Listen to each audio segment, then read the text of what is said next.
my name is Anna and I welcome you to this new video on this channel called Peregrinando. In today's video, we are going to be studying chapter 17 through chapter 18, verse 15 of Genesis. Today's video is titled, A Pact of Consecration to be His People. And well, starting off with verse 1 of chapter 17 says, When Abram was 99 years old, Elohim appeared to him and said, I am the Eternal Almighty. Walk before me faithfully and be blameless. Abraham was 99 years old when the Eternal appeared to him once again. It has been approximately 25 years after when the Eternal appeared to him for the first time, when he told him to leave his land and his parents. And we can find all of this in chapter 12 of Genesis. In these verses, we read that the Eternal appears to him once again, and he says to walk before him and to be perfect. This word in Hebrew is tamim, which means perfect, integrity, truth, and mature. Someone who, although may have some defects or errors, knows how to recognize them, or that steps firmly without hesitation, and who also admits their mistakes.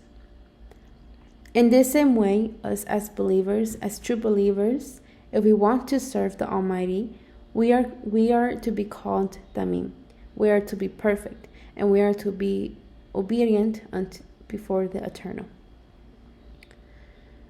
Verses 2 through 8 say, Then I will make my covenant between me and you, and will greatly increase your numbers. This is my covenant with you. I will make you the father of a multitude of nations. No longer will your name be called Abram. Your name will be Abraham. For I have made you a father of many nations. I will make you very fruitful. I will make nations of you, and kings will come from you. I will establish my covenant as an everlasting covenant between me and you, and your descendants after you, for the generations to come, to be your Almighty and the Almighty of your descendants after you.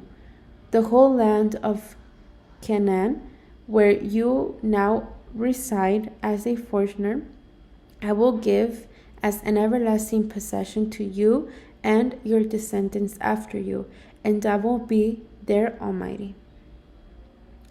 In these verses, we can read about the promise that the Eternal makes to Abraham, and the Eternal makes these promises to Abraham about how out of him will come nations, and how kings will come from him, and how he will be fruitful. And all this happened, or the Eternal makes, all of this, the Eternal allows it or does it because, so that his name is fulfilled. Why? Because we see that the Eternal not only mentioned these promises to him, but also we read that the Eternal also changes his name. His name used to be Abram, but the Eternal changed it to Abraham, which means father of the multitudes, or father of the people. And although Abraham didn't see this promise come true in his time, in the time that he was alive, but the Almighty fulfills his promise, and we can read about how it is fulfilled in Deuteronomy 1, verses 10 through 11, which say, The Eternal, your Elohim, has increased your numbers, so that today you are as numerous as the stars in the sky. May the Eternal, the Elohim of your ancestors, increase you 1,000 times, and bless you as he has promised. In this verse, we can see that Abraham's offspring had already grown, and we could see that it had already grown, because when the people of Israel entered Canaan, the promised land, which we also see in the verses that we read of Genesis chapter 17, that the eternal promises to Abraham that he was going to give him Canaan, that was going to be the promised land. So in these verses of Deuteronomy, we could see that when the people of Israel were going to enter Canaan, the promised land, it was going to be the second generation that entered it. In the religions, the idea is adopted that we are all children of Abraham, without knowing that this idea comes mainly from Judaism. When Yeshua comes to dwell on earth, he finds this thought in religious men, and we can read it in John 8 verses 31 through 47. But we are going to focus more on verse 39 that says, Abraham is our father. They answered, If you are Abraham's children, said Yeshua, then you will do what Abraham did.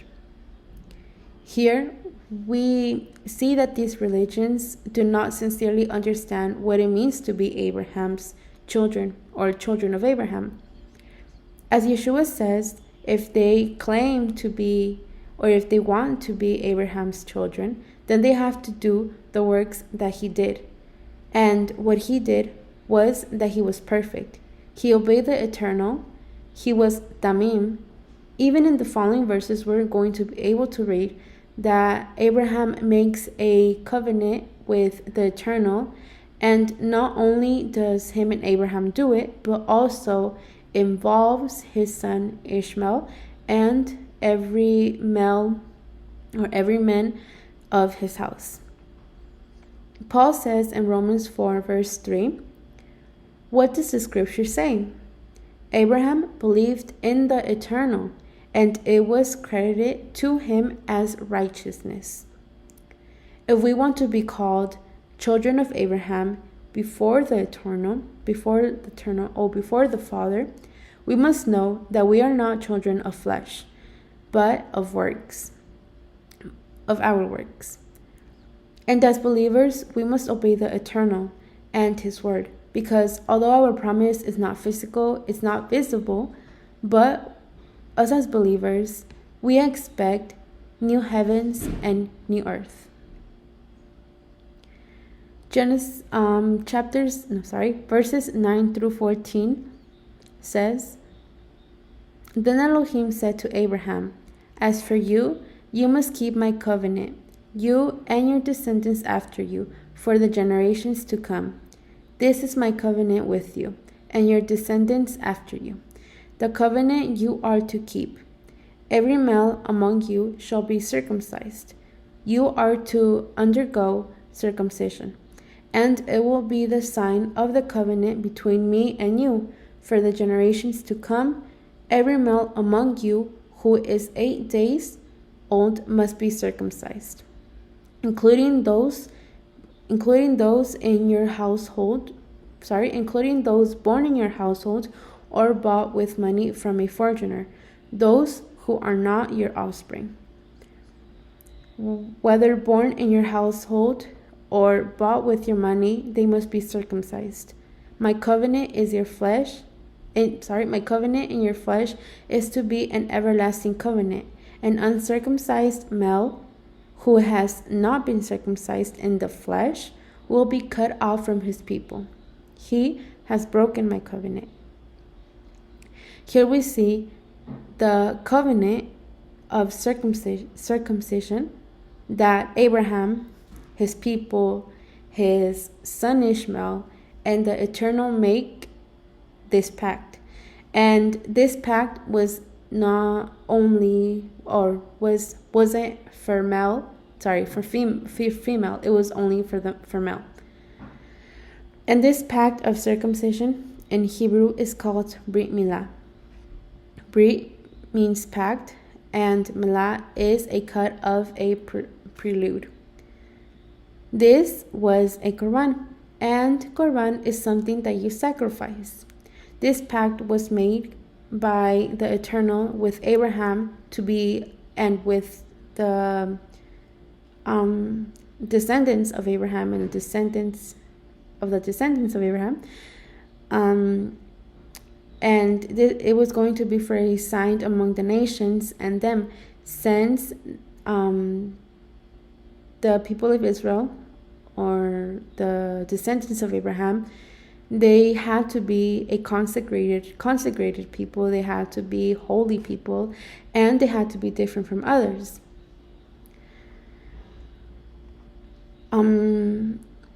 Verses 15 through 22 says, "And the Eternal said to Abraham, As for Sarai your wife, you shall not call her name Sarai, but her name shall be Sarah. And I will bless her, and give you a son also of her. Yes, I will bless her, and she shall be a mother of nations. Kings of people shall be from her. And Abraham fell upon his face and laughed, and said in his heart, Shall a child be born to him that is 100 years old? And shall Sarah, who is 90 years old, bear? And Abraham said to the Eternal, Oh, that Ishmael might live before you.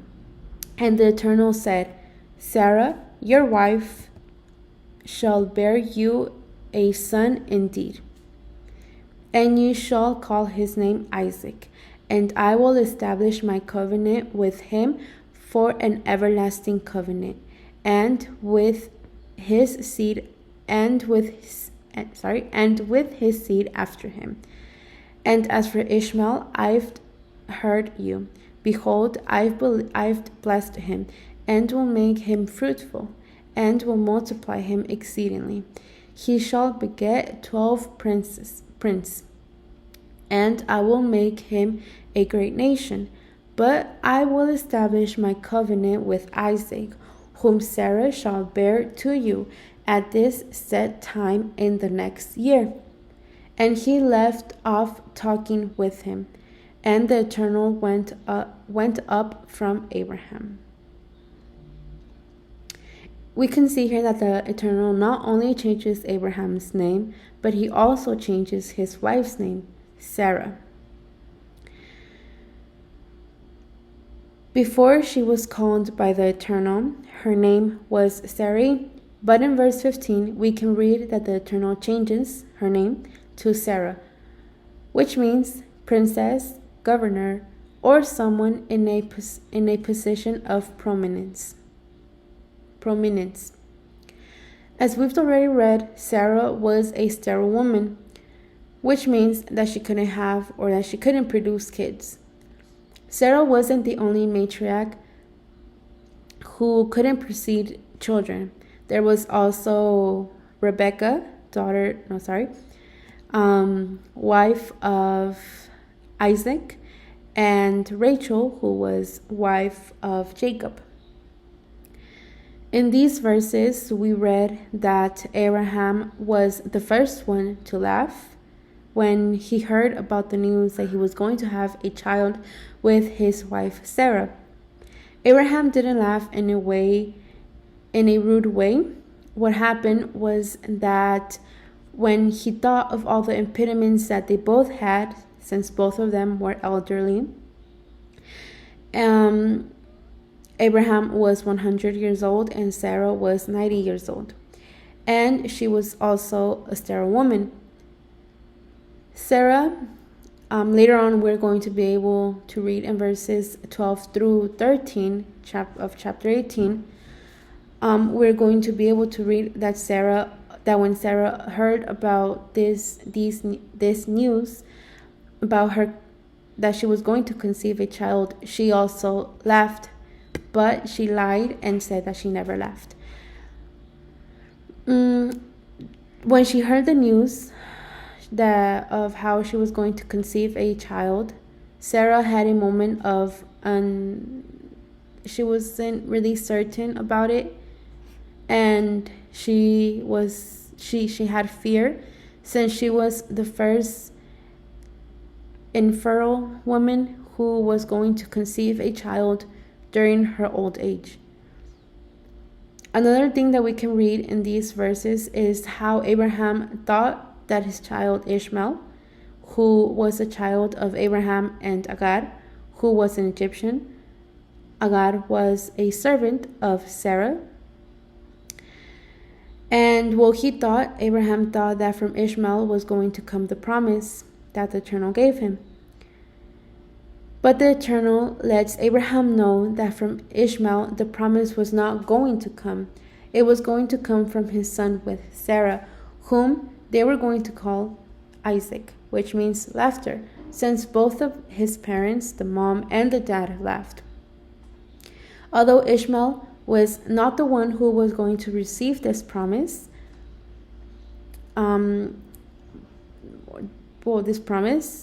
but thanks to Abraham that mentioned Ishmael, the Eternal told him that from Ishmael there was going to come a nation out of him, and the Eternal was going to make him fruitful and was going to bless him.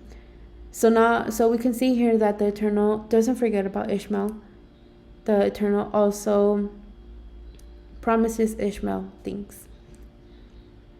Verses 23 to 27 say, "And Abraham took his son Ishmael, and all that were born in his house, and all that were bought with his silver, every male among the men of Abraham's house, and circumcised the flesh of their foreskins in the same day, even as the Eternal said to him. And Abraham was 99 years old when he was circumcised in the flesh of his foreskin, and his son Ishmael was 13 years old when he was circumcised in the flesh of his foreskin. On the same day Abraham and his son Ishmael were circumcised, and all the men of his house that were born in the house or bought with his silver from a foreigner were circumcised with him." We see here that Abraham continues to obey Elohim on everything that Elohim tells him to do or orders him. In these verses, we can read about an important subject that is known inside the Hebrew traditions, which is related to the circumcision. This was going to be a pact between Abraham and Elohim, but Abraham not only does it to himself, but also does it to Ishmael, his son, the new male newborns that were in his house, and all of his men from his house that were bought with his money. They were all going to get circumcised. Abraham was 99 years old when he made this pact, and once they were all circumcised, they were called the people of Israel. This commandment is mentioned again in Exodus 12, verse 48, where the Eternal gives Moses a mandate about how every man should be circumcised in order to participate in Pesach, or as it's known nowadays as Passover. Because of these mandates that were given to Abraham and Moses, the religions, Messianic Judaism, have said that even in our days, in order to be part of the people of the Eternal and to be able to celebrate Pesach, the male has to be circumcised. Again, this is nothing new, since the first believers met these type of people who wanted to impose the Brit Milah, as it is known in Hebrew. In Acts chapter 15, we can read and find how Paul, Peter, and Barnabas have to go to Jerusalem to put order in this matter, so that the first believers wouldn't be persecuted for doing this. Paul also helps us understand better what is now, in our days, the covenant of consecration to be people of Elohim. In Philippians 3 verses 2 to 3, it says, Watch out for those dogs, those people who do evil, those multitudes who say you must be circumcised to be saved. For we who serve by the Spirit of Elohim are the ones who are truly circumcised.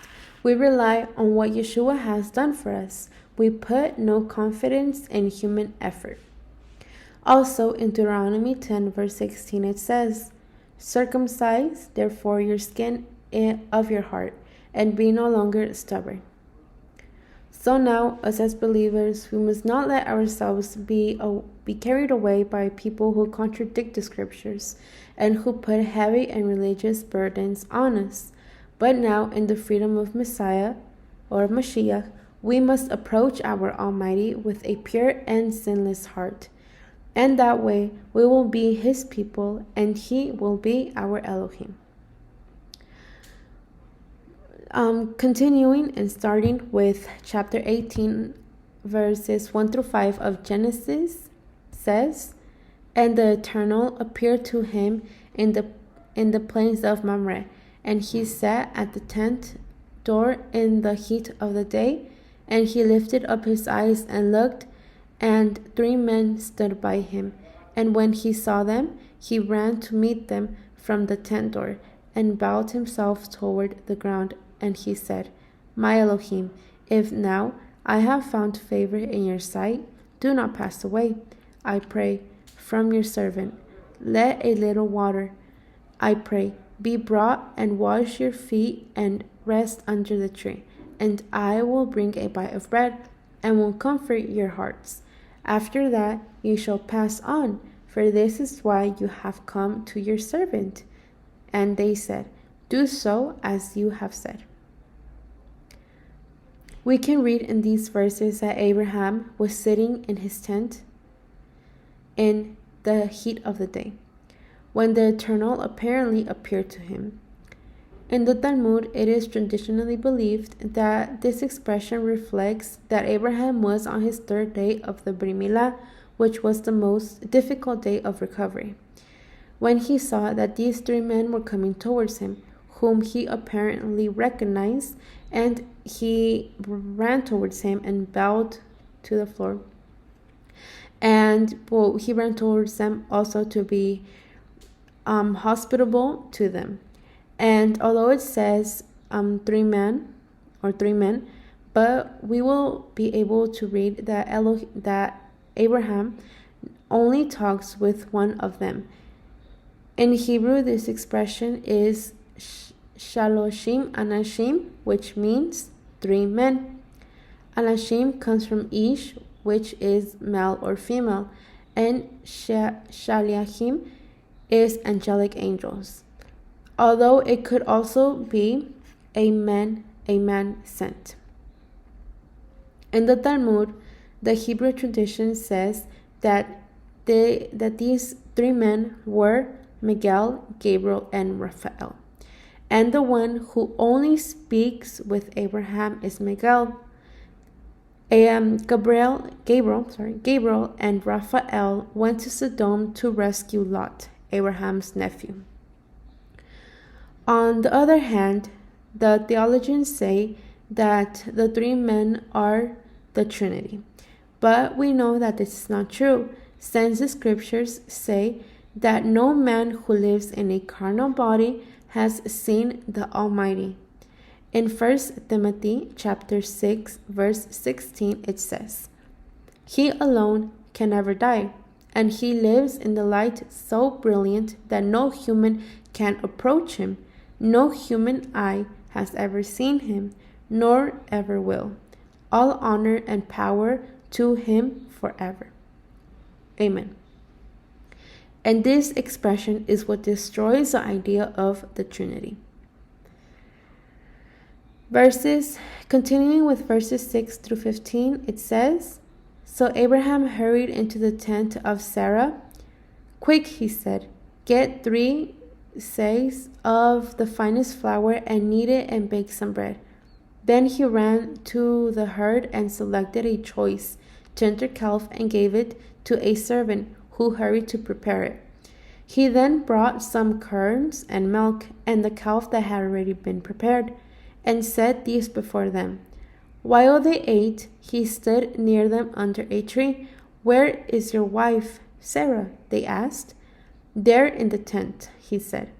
Then one of them said, "I will surely return to you about this time next year, and Sarah your wife will have a son." Now Sarah was listening at the entrance to the tent, which was behind him. Abraham and Sarah were already very old, and Sarah was past the age of childbearing. So Sarah laughed to herself as she thought, After I am worn out and my Lord is old, will I now have this pleasure?" Then the Eternal said to Abraham, "Why did Sarah laugh and say, 'Will I really have a child now that I'm old?' Is everything too hard for the Eternal? I will return to you at the appointed time next year, and Sarah will have a son." Sarah was afraid, so she lied and said, "I did not laugh." But he said, "Yes, you did." Abraham strives, we can see in these verses that Abraham strives to give a good service to these men. So he goes with his wife Sarah so that she can cook matzahs, or bread, unleavened bread. He also goes to his servants to choose, with no doubt, the best calf. The best calf. We can also read that he gets some curd and milk and gives it to the 3 men that were there with him. According to Judaism groups, meat and dairy should not be mixed or eaten, since they allude to the commandment given in Deuteronomy 14, verse 21. They also alluded to Exodus 23, verse 29, and Exodus 34, verse 26. But as we've already studied, it is important to mention that it's not prohibited to eat or mix dairy with meat. Rather, what we should deny, or what we should make sure we don't do, is to not be part of the Canaanite ritual. Why am I saying this? Well, I'm saying this because this ritual that the Canaanites did was that they cooked a kid animal in the milk of his mother, and they did this ritual. They did this for the fertility of the field, so that the field could produce more. But we are able to read that Abraham and these 3 men eat this food, and immediately they eat this food without no doubt. We can see that they mix the dairy and the meat and eat it with no problem.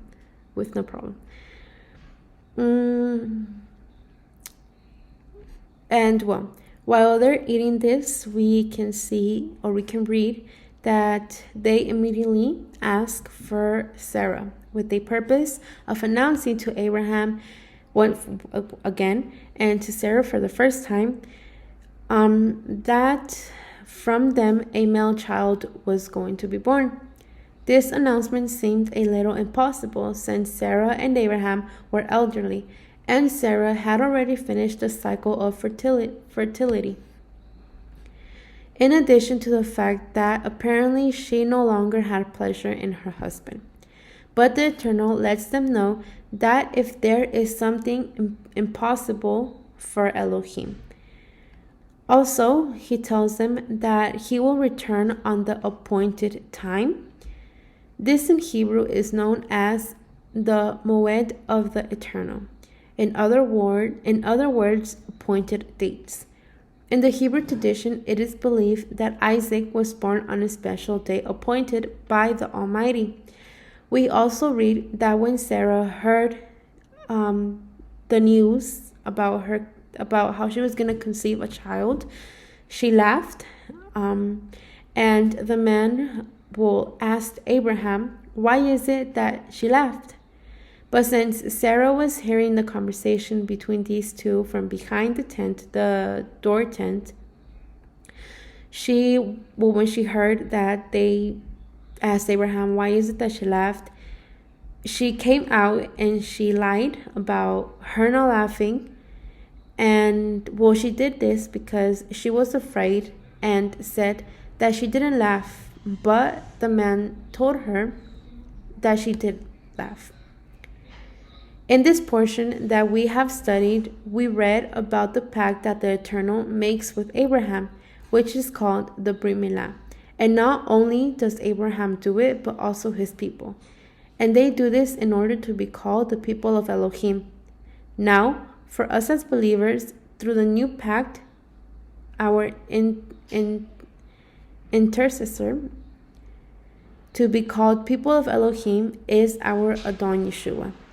In Hebrews 8 verses 6 through 7 it says, but in fact the ministry Yeshua has received is as superior to those as the covenant of which he is mediator is superior to the old one, since the new covenant is established on better promises. For if there had been nothing wrong with the first covenant, no place would have been sought for another. In this new pact, a physical cut is not necessary for the men, since the women didn't do this, but it's not necessary a physical cut. But it's a cut. But in this new pact, it's to cut the foreskin of the heart of the man or of the woman in order to be the people of the true Elohim. As we can read in Romans 2 verses 28 and 27 that says, for he is not a Jew who is one outwardly, nor is circumcision that which is outward in the flesh. No, a true Jew is one whose heart is right with the Eternal. A true circumcision is not merely obeyed the letter of the law. Rather, it is a change of heart produced by the Spirit, and a person with a changed heart seeks praise from Elohim and not from people. And thank you very much for your time. And if you like this video, please give us a thumbs up. And if you have any comments, you can put them down in the comment section below. And thank you once again and have a wonderful day. Bye.